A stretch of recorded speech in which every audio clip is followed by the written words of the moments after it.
Hey everyone!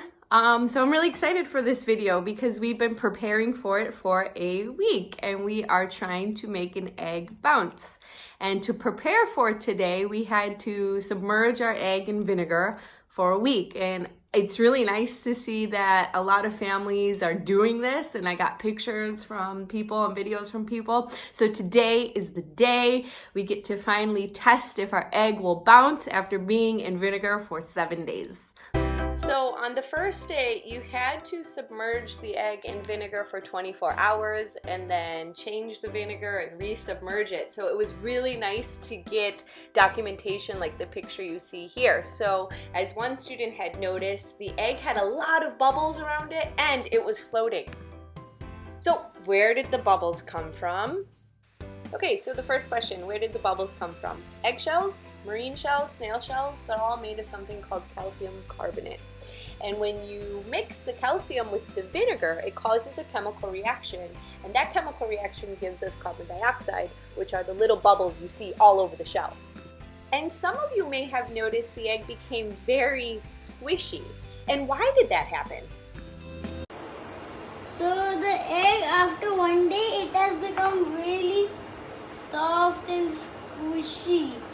Well, why did it become squishy? The vinegar dissolved the entire eggshell. And so what you're left with is an egg without a shell and just a membrane. Okay, now the fun part.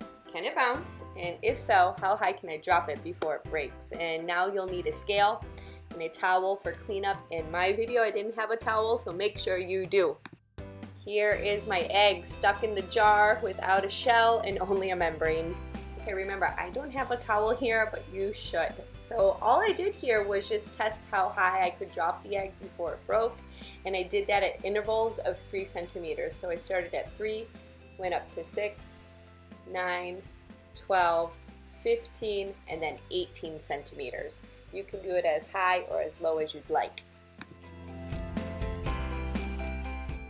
Okay, here we are at 18 centimeters and plop. So it's still a normal egg inside, but what's holding it together is the membrane. And there you have it, a really simple activity to do at home using 3 different things, a jar, vinegar, and an egg. Remember to put a towel down on the counter or table before you do this so that cleanup is easy, because that is one thing I forgot to do there. This coming up week, I'm really excited. So up until now, we've been doing STEM activities, kind of STEM crafts. We haven't really been doing STEM challenges. So I'd like to put 2 things together. It's called Storybook STEM.